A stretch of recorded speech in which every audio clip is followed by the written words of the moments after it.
Super Saravana stores. தமிழக அரசியலிலேயே இவ்வாறான ஒரு தலைவரை எந்த காலத்திலும் பார்த்திருக்க முடியாது.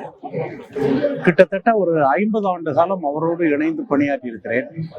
அந்த பணிகளை ஒட்டுமொத்தமாக தொகுத்து பார்க்கிற போது ஒரு கம்யூனிஸ்ட் இயக்கத்தில், ஒரு புரட்சிகர இயக்கத்தில் அவரிடம் அமைந்த பண்புகள், முதலில் எளிமை என்றால் அப்படி ஒரு எளிமையை பார்க்க முடியாது. ஒரு சராசரி இந்திய மக்கள், அடித்தள மக்கள் வாழ்க்கையை விட மிக குறைய வருமானத்தில் அவருடைய வாழ்க்கை இருந்தது. ஒரு நாளைக்கு எடுத்துக்கிட்டீங்கன்னாக்க 2 இட்லி, அவருடைய துணியை அவரே துவைச்சு கட்டிக்குவாரு, அவருக்கு தேவையான எல்லாவற்றையும் அவர் செய்வார். எந்த ஆடம்பரத்தையும் விரும்பாத ஒரு எளிமை அவர் கொண்டிருந்தது. அந்த எளிமையை அவர் எங்கிருந்து கற்றுக்கொண்டார் என்று பார்த்தால், தலைமறைவு காலம், சிறைச்சாலை என்று கிட்டத்தட்ட ஒரு 15 ஆண்டுகளுக்கு மேலாக அவருடைய அந்த நெருக்கடியில் இருந்துதான் அந்த பண்பை அவர் பெற்றிருக்கிறார். தமிழ்நாட்டில் எங்கு ஒரு பிரச்சனை ஏற்படுகிறதோ உடனடியாக அவர் சென்றுவிடும் பழக்கத்தை கொண்டவர்.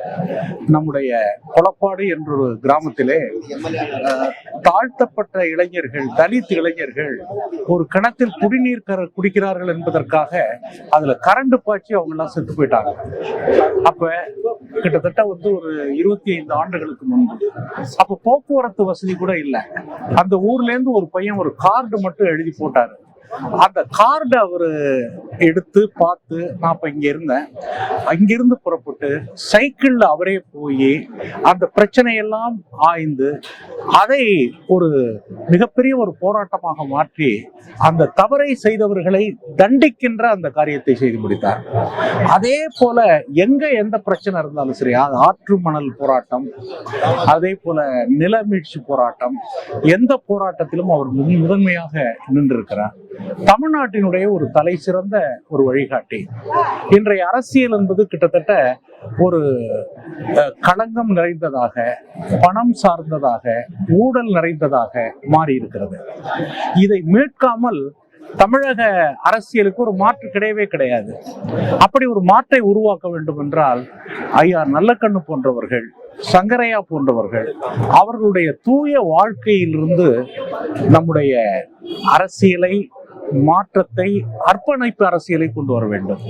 அதற்கு இளைஞர்கள் பலரும் இந்த நாளில் ஐயா நல்லக்கண்ணு அவர்களுடைய பெயரிலே ஒரு தூய வாழ்க்கை, ஒரு ஊழலற்ற ஒரு வாழ்க்கை, நேர்மையான வாழ்க்கை, மக்களுக்கு அர்ப்பணிக்க வேண்டும் என்கின்ற அந்த அர்ப்பணிப்பு, இவை எல்லாவற்றையும் கொண்ட இளைஞர்கள் உருவாக வேண்டும். வாழ்நாளெல்லாம் அவர் இளைஞர்களுடைய அரசியலை பற்றி தான் யோசித்தார். கடைசி காலத்திலே அந்த இளைஞர்களை ஊக்குவிக்க வேண்டும் என்று நினைத்தார். அப்படிப்பட்ட ஒரு காரியத்தை செய்ய வேண்டும். அந்த மாபெரும் மனிதருடைய பண்புகளை, எளிமையை, உயர்வை நாம் பின்பற்றுவதுதான் அவருக்கு நாம் செலுத்துகின்ற ஒரு உண்மையான அஞ்சலியாக இருக்க முடியும். அப்படிப்பட்ட ஒரு வாழ்க்கையை தமிழக இளைஞர்கள் வாழ வேண்டும் என்பதை இந்த தொலைக்காட்சியின் மூலம் நான் கேட்டுக்கொள்கிறேன். நன்றி, வணக்கம். ஒரு நாட்டோட விடுதலைக்காக போராடின வீரர்கள்ல இப்போ ஒருத்தரை கண்ணு முன்னாடி பறி கொடுத்த துயரத்துல நின்றுருக்கோம். அவர் கம்யூனிசத்தினுடைய ஒரு அடையாளம்னாக்கா தோழரை தான் பெரும்பாலும் இப்ப சொல்றாங்க. அவருக்கு எதிரிகள்னு இந்த நாட்டுல யாருமே இல்லை. ஆனா அவரை புரிஞ்சுக்கிறதுக்கு தான் இங்க ஆள் இல்லையோன்னு என்னை போன்ற எழுத்தாளர்கள்லாம் ரொம்ப துயரமா இருக்குது. எதிரி கூட அவரை பாராட்டுறாங்க, எதிரி கூட அவருக்கு விருது தர விரும்புறாங்க. ஆனா அவர் என்ன மாதிரி வேலை செஞ்சாங்க அப்படின்றத இந்த வருங்கால தலைமுறைக்கு எடுத்து சொல்ல வேண்டிய ஒரு கட்டத்துக்கு, ஒரு நிர்பந்தத்துக்கு நம்மளை ஆளாக்குறதுக்காகவே அவர் மறைஞ்சிருக்கிறதா, காலமாகி இருக்கிறதா நான் கருதுறேன். கம்யூனிஸ்ட் கட்சியினுடைய ஒரு அடையாளமா நான் ஒரு எழுதுறவனா அவரை பார்க்கிறேன். இளைஞர்கள் அவருடைய கனவுகளையும் அவருடைய லட்சியங்களையும் திரும்ப அதை கொண்டு வர்றது வழியா தான் அவரை நம்ம வாழ வைக்க முடியும். அதை இப்போ இருக்கிற இளைஞர்கள் அதை செய்வாங்க. அதை செய்யறதுக்கான தூண்டுதல்களை ஒரு எழுத்தாளனா நான் நிச்சயம் செய்வேன்றதை மட்டும் என்னால் சொல்லுவேன். நன்றி. ஐயா அவர்களே, இமயம் சரிந்தது, இதயம் வெடித்தது. ஏழைகளின் பங்காளன் என்று நம்மோடு இல்லை, காலம் பதில் சொல்லும் என்பதற்காக ஏழை எளியவர்களுக்காக 7 ஜென்மத்துக்கும் கடல் மாறி எல்லா நன்மைகளும் செய்து தந்தவர். இந்த வீர வணக்கம் முழக்கத்தில் நாம் எல்லோரும் ஒன்று கூடி அந்த நாயனுக்கு நல்ல சிந்தனையும் நல்ல செயல்பாடும் உங்க வீர வணக்கத்துக்கு தேவை. மனித நேயம் உள்ளவர், மண்ணின் மைந்தன், ஆக்கப்பெற்றவர், அறிவு கூர்மையானவர், மானிடத்தில இந்த ஜென்மத்தில் அவர் பிறந்தாருன்னா காந்தி, புத்தன், இயேசு அந்த மாதிரி மாணவ செல்வங்கள் எல்லாம் இந்த மண்ணில் நீங்கள் எல்லோரும் அவர் வழியை நடக்க வேண்டும் என்பதுதான் என்னுடைய கொள்கை. நான் பொதுநல சேவகி, அண்ணா நகரில் உள்ளேன். என் பெயர் ரமணி. 62 வருஷம் அங்க பொதுநல சேவை. யார் இறந்தார்கள் என்று சொன்னார்களோ அவரை பற்றி 4 வரியாவது நான் பேசவில்லை என்றால் எனக்கு நிம்மதி இருக்காது. வீர வணக்கம், வீர வணக்கம் ஐயாவுக்கு, வீர வணக்கம் ஐயா. நீங்கள் எல்லோரும் இதையெல்லாம் செய்யவில்லை என்றாலும் அவர் நடந்து வந்த பாதையில் ஏதேனும் 1 or 2 நீங்கள் செய்தால் கண்டிப்பாக நன்றாக இருப்பீர்கள் என்றது எங்களுடைய ஆதங்கம். நான் ஒரு பொது நல சேவகி, நான் இந்த மண்ணின் மைந்தன். பாருங்க, 1 கோடி ரூபாய் கழகம் கொடுத்தா அது எனக்கு வேண்டாம், அங்கே தாருங்கள் என்று சொல்கின்றார். அதே மாதிரி மு.க. ஸ்டாலின் 10 லட்சம் கொடுக்கும்போது அவர் சொல்றார் எனக்கு இது வேண்டாம், இதோட என்னுடைய உழைப்பை 5000 தந்து 10,05,000 நீங்கள் அன்பாளராக பொதுமக்களுக்கு செய்யுங்கள் என்றார். பாருங்கள், சொந்த வீடு இல்லை, கார் இல்லை, ஆட்டோ இல்லை, அவர் எப்பொழுதும் நடந்தே செல்வார். ஆனால் பாருங்கள், நடந்து வந்த பாதையை கடந்து வந்து செல்லும் போதும் அவர் எந்த நிலையிலும் ஏசியோ அதையோ அவர் எப்பவும் விரும்ப மாட்டார்.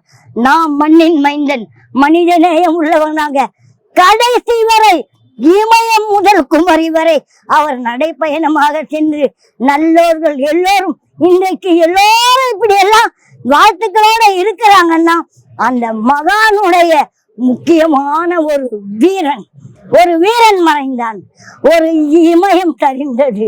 ஆனால் உங்கள் எல்லோருடைய இல்லங்களும் அந்த நிழல் உங்களுக்கு கண்டிப்பா இருக்கும். நீங்க எல்லாம் செய்யவில்லை என்றாலும் ஏதாவது 1, 2 செய்து அந்த வீர வணக்கம் மகானுக்கு நன்றி செலுத்துமாறு உங்களை கரம் கூப்பி சிரம் தாழ்த்தி பணிவுடன் கேட்டுக்கொள்கின்றோம். நன்றி, வணக்கம். தோழர் நல்லக்கண்ணுக்கு இறுதி மரியாதை செலுத்த வந்திருக்கக்கூடிய இந்த பெருந்திரளான மக்கள் பலவிதமான அமைப்புகளை சேர்ந்தவர்கள் அல்லது அந்த அமைப்புகளையும் சேராதவர்கள்.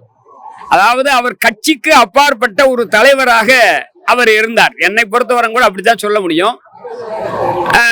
நானும் அவரும் நான் ஓய்வு பெற்றதற்கு பின்னர் பல கூட்டங்கள்ல அவரோட பேசியிருக்கேன். அதை என்னால எண்ணிக்கையே சொல்ல முடியாது. ஒரு 10, 15, 20 கூட இருக்கலாம். பல கூட்டங்கள் பேசியிருக்கேன். ஆனால் நான் அவருடன் முதலா பேசிய கூட்டம் நான் நீதிபதியாக இருந்த போது தஞ்சை பல்கலைக்கழகத்துல, தமிழ் பல்கலைக்கழகத்துல நடந்த ஒரு கூட்டத்துக்காக போயிருந்தோம். நான் வழக்குரைஞராக இருந்த போது அங்கே இருந்த ஆசிரியர் சங்க தலைவரையும் ஊழியர் சங்க தலைவரையும் SC/ST ஊழியர் சங்க தலைவரையும் வேலை நீக்கம் செய்திருந்தாங்க. அந்த வழக்கை நான் நடத்தின வழக்கறிஞரா அதுல வெற்றி பெற்று இருந்தேன். அதுக்குள்ள நான் நீதிபதி ஆயிட்டேன். புதிதாக வந்த வைஸ் சான்சலர் சுந்தரமூர்த்தி அவர்கள் அவங்களெல்லாம் பணி கொடுத்தார். அதுல ஒரு விழாவை ஏற்பாடு செய்திருந்தாங்க. அந்த விழாவில் நானும் தோழர் நல்லக்கண்ணுவும் கலந்துகிட்டோம். அப்போ அவர்கள் தஞ்சை பல்கலைக்கழகம் எங்களுக்கு இங்கிருந்து பயணத்துக்காக ஏசி ஃபர்ஸ்ட் கிளாஸ்ல போட்டிருந்தாங்க.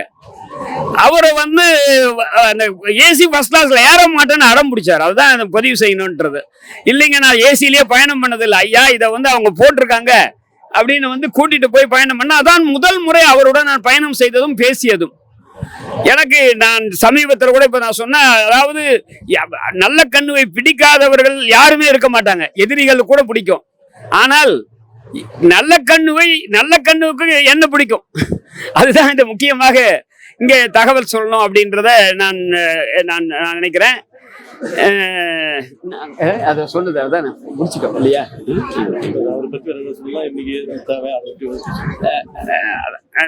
சரி, இந்த நேரத்துல இந்த 2014 இப்போ நடக்கக்கூடிய இந்து ராஷ்டிரமே என்று சொல்றோம். அந்த நேரத்துல நல்லக்கண்ணுடைய நினைவாக இங்கே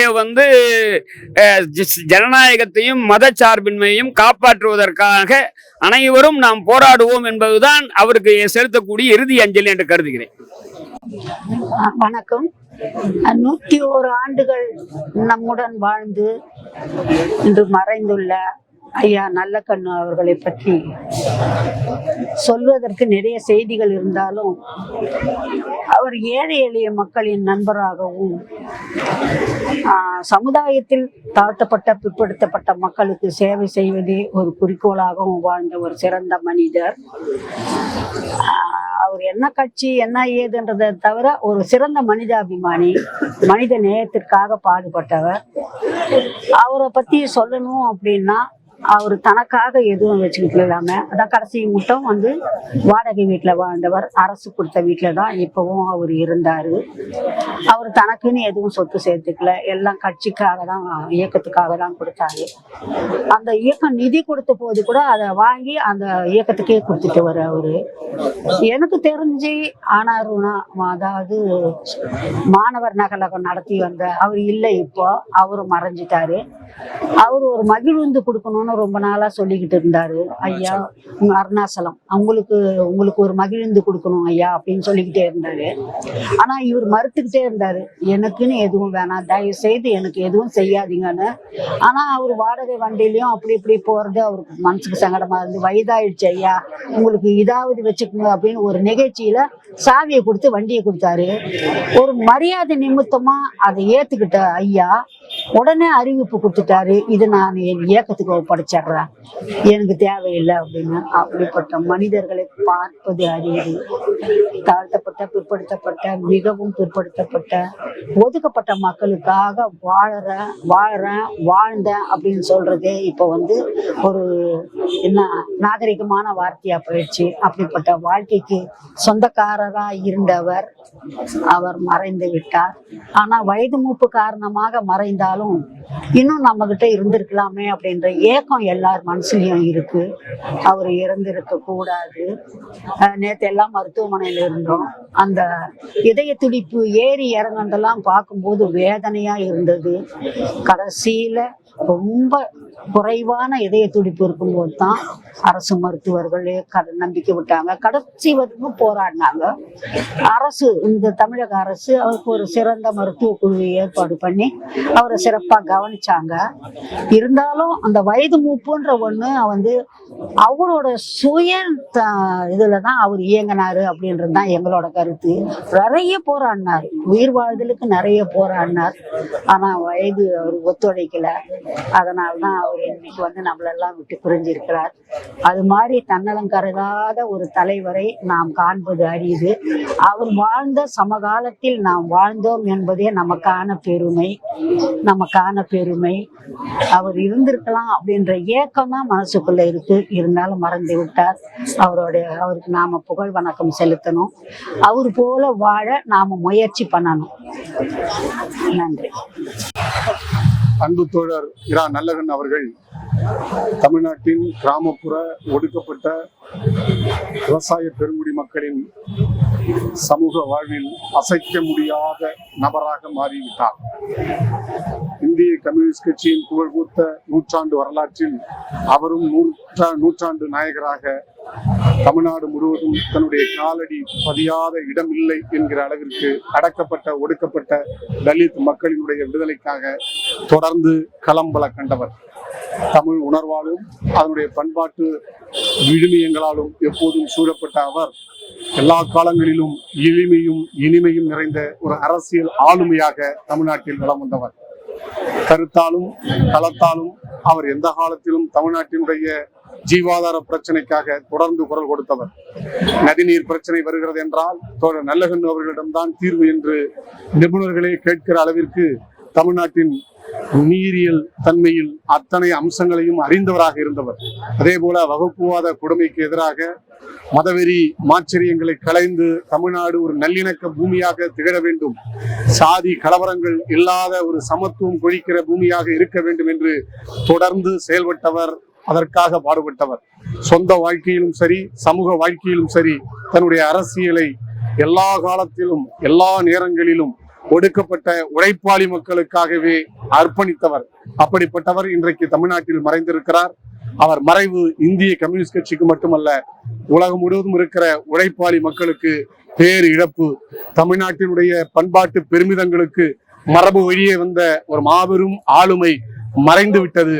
அது இந்தியாவில் தமிழ்நாட்டில் மிகப்பெரிய ஒரு இடைவெளியை ஏற்படுத்தியிருக்கிறது என்றுதான் கருத வேண்டும். அவருக்கு இந்திய கம்யூனிஸ்ட் கட்சியின் சார்பில் என்னுடைய வீரார்ந்த செவ்வணக்கத்தை செலுத்துகிறேன். ஒரு இடதுசாரி குடும்பத்திலிருந்து வருகிறேன் நான். எங்க அப்பா வந்து பி ராமச்சந்திரன் வந்து சிபிஐஎம்ல பொலிட் பியூரோ உறுப்பினர். அந்த முறையில் பார்க்கும்போது எனக்கு வந்து நல்லக்கண்ட அவரோட வந்து எனக்கு நீண்ட கால தொடர்பு இருக்கு. தொடர்புனா அவரை வந்து சந்திக்கும் பல சந்தர்ப்பங்கள் எனக்கு வந்திருக்கு. அதுல ரொம்ப முக்கியமான 2-3 விஷயங்கள் சொல்றேன். இந்த ஒரு 100 வருடங்கள் வாழ்வது என்பது வந்து உலகிலும் இந்தியாவிலும் நடந்த பல மாற்றங்களை கண்டவர்கள் மட்டும் இல்லாம அந்த மாற்றங்களுக்கு காரணமாகவும் இருந்திருக்காங்க. எப்படின்னா இந்த 100 வருடத்துல பார்த்தீங்கன்னா இடதுசாரி இயக்கம், விவசாய இயக்கம், விவசாயிகளை திரட்டுவது, அவர்களை வந்து சாவணப்படுத்துவது, அவர்களை கோரிக்கை போராடுவது, அப்படி ஒண்ணு. இன்னும் தொழிலாளி வர்க்க போராட்டம், அந்த போராட்டங்களை இவர் பார்த்திருக்காரு. அதுக்கு வந்து தலைமை தாங்கி இருக்காரு. அது வந்து முன்னணியில் இருந்த ஒரு வீரர் இருந்திருக்காரு. 100 வருஷமா இருந்தது. அது மாதிரி இடதுசாரி திராவிட இயக்கம் பார்த்தீங்கன்னா, திராவிட இயக்கத்துடைய அதோட தாக்கம், அதை பற்றிய ஒரு முழுமையான பார்வை, இந்த பார்வை எத்தனை பேருக்கு தெரியும்? நம்ம காங்கிரஸ் தேசிய இயக்கம் இப்படி வளர்ந்தது. ஒவ்வொரு இயக்கத்தை பற்றியும் நேரடியாக கண்டது அந்த சாட்சிகள் இருப்பாங்கல்ல, அது ரொம்ப கம்மியா தான் இருப்பாங்க. அந்த மாதிரி ஒருத்தர் வந்து இன்னைக்கு போனது வந்து நமக்கு பல விஷயங்கள் என்ன கிடைக்காம போயிடும். அப்ப என்ன, இவங்க வந்து முழு இந்த 100 வருட அரசியலில் நடந்த மாற்றங்கள், விடுதலை போராட்டம், திராவிட இயக்கம், இந்திய ஆன்டி இந்தி அஜிடேஷன், அப்புறம் வந்து இடதுசாரிகளின் போராட்டம், அதுக்கப்புறம் விடுதலைக்கான போராட்டம், விடுதலை பெற்ற பிறகு இந்தியாவில் நடந்த மாற்றங்கள், இங்க நடந்த அரசியல் மொழி, எல்லாத்துக்கும் ஒரு வந்து நேரடி சாட்சி என்பது மட்டும் இல்லாம, நான் சொல்ல வருதுன்னா நேரடி சாட்சி மட்டும் இல்லாமல் அதன் ஒரு கிரியா ஊக்கியாவும் இருந்திருக்காரு பல இடங்கள்ல. அதாவது கீழ்மட்ட, அதாவது அவருடைய தோழரோட இன்னொரு பெரிய விஷயம் என்னன்னு பாத்தீங்கன்னா, பழைய கம்யூனிஸ்ட் தலைவர்களுக்கு இருக்கும் ஒரு விஷயம்னா, அவர்கள் வந்து ஒரு தலைவர்கள் மாதிரி இன்னைக்கு இருந்தது. இன்னைக்குமே வந்து தொண்டராக தான் இருப்பாங்க. அவங்க வந்து இன்னைக்குமே தன்னை முன்னிறுத்திக்க மாட்டாங்க. நீங்க நல்லக்கண்ணு ஐயாலாம் வந்து தோழர்கள் நல்லக்கண்ணெல்லாம் நீங்க வந்து எளிதில் பேச வச்சிட முடியாது. அவர்களை பற்றி பேசிக்கொள்ளவே மாட்டார்கள். இப்ப பார்த்தாலும் இயக்கத்தை பற்றி தான் பேசிக்கிட்டே இருப்பாங்க. அந்த மாதிரி எனக்கு சங்கரை அவர்கள் எல்லாமே பாத்தீங்கன்னா அந்த இயக்கம் அந்த வாழ்க்கையில இருந்தாலும், தினம் மீட்டிங்கு, போராட்டம், தேர்தல்கள் இப்படிலாம் இருந்தாலும், இவர்களுக்கு இன்னொரு முக்கியமான குணம் என்னன்னா, தனிப்பட்ட முறையில் கட்சி தோழர்களிடம் அந்த தோழமை உணர்வு. இன்னைக்கு பாத்தீங்கன்னா தோழர் நல்லக்கண்ணை பார்க்க வந்திருக்கவங்க வந்து கட்சி தோழர்கள் இருக்காங்க, ரொம்ப உணர்ச்சிகரமாக கோஷமிடுவது அதெல்லாம் இருக்கு. ஆனா இன்னைக்கு வந்ததுல பார்த்து ஒரு 50% 60% பாத்தீங்கன்னா அவருடைய அரசியலையும், அவருடைய எளிமையையும், அவருடைய போராட்டங்களையும் பார்த்து வியந்து, இந்த மாதிரி ஒருத்தர் இருக்காரா. காந்தியை பத்தி சொல்லுவாங்க, வரும் தலைமுறைகள் வந்து இப்படி ஒரு மனிதர் இந்த பூமியில் நடந்தாரா என்று வந்து காந்தியை பத்தி வரும் தலைமுறைகள் வந்து ஆச்சரியப்படும். அந்த மாதிரி நல்லக்கண்ணு என்பவர் இப்படி ஒருத்தர் இருந்தாரா என்று அந்த ஒரு காலகட்டத்தில இருக்கும். அப்படி வந்து நமக்கு வந்து ஒரு அபூர்வமான தலைமை. இனிமே வர தலைமுறை வந்து எப்படி வரும் அப்படிங்கிறதெல்லாம் அதை ஷேப் பண்றதுலேயே அவங்க முக்கியமான ரோல் இருக்கு. அடுத்த தலைமுறை வந்து உருவாக்குறது. இழப்பு என்பது ஒரு விதத்துல வந்து நமக்கு வந்து வருத்தமா இருந்தாலும், இன்னொரு விதத்துல வந்து பெருமையும் பட வேண்டியிருக்கு. இந்த மாதிரி ஒரு வாழ்க்கையை வாழ்ந்த ஒரு மனிதர் இருக்கிறார் அப்படிங்கிற ஒரு தோழர் இருந்திருக்கிறாரு கடைசி வரைக்கும். அதாவது ஒரு இயக்கம் வந்து கம்யூனிஸ்ட் இயக்கம் என்பது தேர்தல் அரசியல்ல கூட பின்னடை வருதுக்கலாம், பெரிய அளவு வளர்ச்சி அடையில கூட கடைசி வரைக்கும் எவ்வளவு பேர் மக்கள் இருந்தாலும் சரி, இல்லைன்னா தேர்தலில் தோல்வியிட்டாலும் சரி, தேர்தல் எதா இருந்தாலும் நாங்கள் வந்து இந்த கொள்கையில் தான் நிற்போம் அப்படி நிக்கிறது வந்து பெரிய மன வலிமை வேணும். இன்னொரு முக்கியமான வந்து தியாகம் என்பதை பத்தி நம்ம என்ன சொல்றோம்னா, ஒருத்தர் போய் திடீர்னு போய் உயிர் தியாகம் பண்றது, தூக்குமேடை ஏறுறது, அது ஒரு தியாகம் தான். தீக்குளிகள், பல தியாகங்கள் இருக்கு. ஆனா இந்த மாதிரி தலைவர்கள் தியாகம் அப்படின்னா, தினம் காலையில எந்திரிச்ச உடனே கட்சி அலுவலகத்துக்கு போறது, மக்களை போய் சந்திக்கிறது, இது தினம் செய்யறதுக்குல்ல, அது வந்து பெரிய தியாகம். மற்ற வேலைகள்லாம் விட்டுட்டு வந்து இதே மக்களை திரட்டுவது, மக்களிடம் பேசுவது, அரசியலமைப்படுத்துவது, இந்த தியாகம் வந்து என்னைக்குமே நிற்கும். அப்படிப்பட்ட ஒரு தியாகம் வந்து அப்படி அதன் உருவம் தான், மொத்த உருவம் தான் நல்லக்கண்ணு தான் என்னுடைய பார்வை நினைக்கிறேன். இந்த நாள் நமது வாழ்வில் மிகப்பெரிய ஒரு சோகத்தை ஏற்படுத்திய ஒரு நாள். மக்கள் போராளி, மக்கள் தலைவர், கள போராளி. இன்னும் வந்து நீங்க எத்தனை வார்த்தைகளை போட்டாலும் அத்தனை வார்த்தைகளுக்கும் ஒரு என்ன சொல்றதுன்னா, எல்லாத்துக்கும் ஒரு பொருத்தமான ஒரு மனிதர், ஒரு நபர், ஒரு ஆளுமை, ஒரு தலைவர் ஐயா நல்லக்கண்ணு. அவருடைய இழப்பு பாத்தீங்கன்னா தமிழ்நாட்டுக்கு மட்டும் இல்ல, ஒட்டுமொத்த மானிட சமூகத்துக்கே மிகப்பெரிய ஒரு இழப்பு. எனக்கும் அவருக்குமான தொடர்பு மிகப்பெரிய ஒரு தொடர்பு. பல்வேறு நிகழ்ச்சிகளை வந்து அவர் வச்சு நாங்க நடத்தியிருக்கோம். என்னோட மகளுக்கும் அவர் தான் வந்து பேர் வச்சிருக்காரு. என்னோட அமைப்புக்கும் பாத்தீங்கன்னா காக்கை அறக்கட்டளைக்கு வந்து பனை விதை நடவு முதற்கொண்டு எல்லாமே ஐயா தான் வந்து தொடங்கி வச்சிருக்காரு. தினம் தினம் ஐயா வந்து சந்திக்கின்ற வாய்ப்பு வந்து எனக்கு இயற்கை வந்து கொடுத்தது.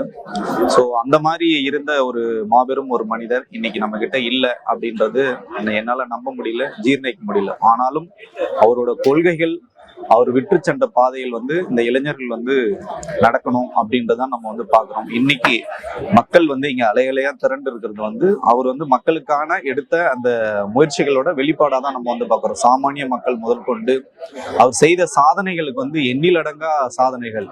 இப்படி ஒரு மனித புனிதர் திரும்பவும் வந்து இந்த உலகத்துல வந்து பிறப்பாங்களான்னு தெரியாது. நாம் வாழ்ந்த காலத்தில் ஒரு மிகப்பெரிய ஒரு தலைவர் வந்து நம்ம வந்து அவரோட வாழ்ந்த காலத்துல நம்ம வாழ்ந்திருக்கின்றதே மிகப்பெரிய ஒரு பெருமையா நம்ம வந்து பார்க்கணும்.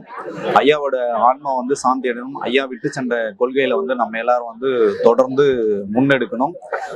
அவர் வந்து பாத்தீங்கன்னா ஒரு லைப்ரரி. நீங்க அவர் வந்து படிக்க படிக்க வந்து சுவாரஸ்யம் வந்து இருக்கும். மக்கள் பிரச்சனைகளை வந்து எப்படி அணுகணும், மக்களோட எப்படி நடக்கணும், எப்படி ஒரு எளிமையா இருக்கணும், எல்லாரோட நட்பா பழகக்கூடிய ஒரு மிகப்பெரிய ஒரு தலைவர், மிகப்பெரிய ஒரு ஆளுமை.